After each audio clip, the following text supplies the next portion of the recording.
Here are my 5 audience members.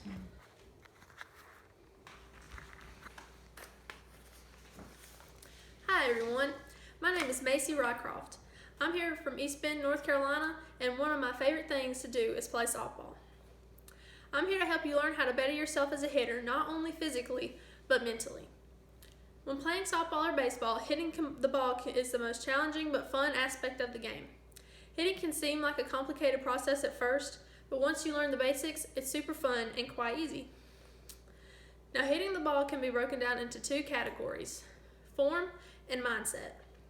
When it comes to form, it takes dedication and practice to perfect, while mindset requires experience. Thinking too much can hurt you, but so can not thinking enough. You must find an equilibrium for both if you want to be a successful hitter.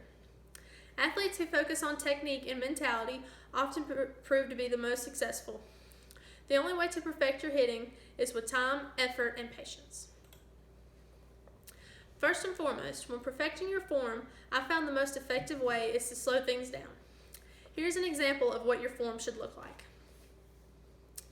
All you need to do is stand in front of a mirror and slowly make a few swings to ensure you have the correct mechanics. You can swing with all you've got, but without good form, your only product is strikeouts and mishits.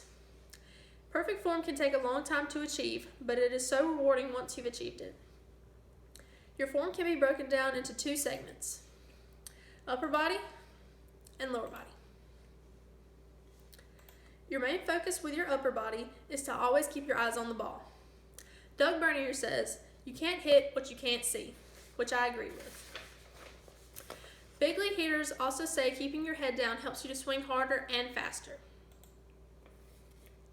Second, your arms should make somewhat of a box. You need to make sure you have plenty of space between your hands and your body. This helps you prevent mishits and keeps your hands flowing to and through the ball. I struggled with this for a long time. I kept trying to keep my arms close to my body, which made me late on the ball and resulted in ground balls to third. So to sum it up, keep your hands moving and away from your body, and everything should go smoothly. Your legs are very important when it comes to power. Keeping your weight back has been proven to increase a hitter's strength. It is imperative that you want to hit the ball with all of your strength. Most hitters try to put all their weight on their front foot simply because they're anxious and try to move toward the ball. This will cause you to be late on the ball and your power goes from 100% to about 40%. Weight back and drive is what the infamous Coach Craig has always told me. Something that has been extremely helpful for me personally is taking videos of my swing. Watching yourself in slow motion and breaking down every part of your swing can help tremendously. Seeing yourself improve over time is also very rewarding. I have more videos than I can count of myself hitting. Comparing the first one I took in 2010 to the most recent always blows my mind. Of course, your form must be superior, but your mindset is of equal importance. Tunnel vision is what all successful hitters aim for when they're at the plate. If you go up to the plate nervous and unsure, failure is inevitable. For example, when I step up to the plate, I think to myself, keep your weight back and swing with all you've got. That mindset seems to bring me the best results. Confidence is everything when it comes to hitting. If you haven't quite perfected that major league swing yet, having confidence will make up for it. Having a perfect swing won't matter if you go up there thinking you're horrible and that you'll strike out. One of my coaches always told me, don't be someone that thinks, hopes, or even believes they're good. Be someone that knows they're good. This really spoke to me not only as a player, but as a person. Knowing you can do something is way better than guessing you can do something. One of the big things you have to understand as a hitter is that you will fail way more times than you will succeed. Without failure, you will never learn what to do and what not to do. Accepting failure can be difficult, but is an important part of the game. This was most difficult for me to learn when I began my hitting journey. Learning from failure is a key to figuring out what works best for you. Some of the best hitters in Major League Baseball fail 7 out of 10 times. You must learn to move on and to not let it affect the rest of your game. Fail with confidence because it will make you stronger. Practice makes perfect. I know every single one of us has heard this at one time or another. This is extremely true when it comes to bettering yourself as a hitter.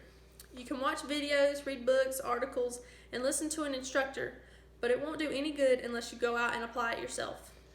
Studies show that it takes 3,000 to 5,000 repetitions to make muscle memory. Crystal Bustos, the best home run hitter in softball Olympic history, says, "You should hit over 1,000 balls off a tee a day, every day, if you want to see improvement."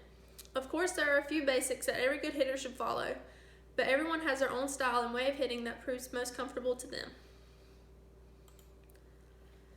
Even after you have your form and mindset at a level sufficient for you, you must take the kind of pitches you'll receive into consideration. There is a multitude of pitches you could try to hit, all with different speeds and locations. Pitching speeds can range anywhere from 40 to 70 miles per hour at a collegiate level. The multiple locations could be inside, outside, high, and low. There are also different types of pitches, including a curveball, a fastball, a changeup, and a rise ball. It is impossible to know which pitch you'll have to hit. That's where a clear mind and good form comes into play. In the end, the most important thing you want to do is have fun. If hitting isn't fun to you, trying to better yourself would be superfluous. You won't have the motivation or focus to be the best hitter you can be if you aren't having a good time. The important thing to remember is that games and at-bats will eventually come to an end, but the memories you make with your team, coach, and family members will last a lifetime. Always put in your best effort and have a great time doing it. Thank you.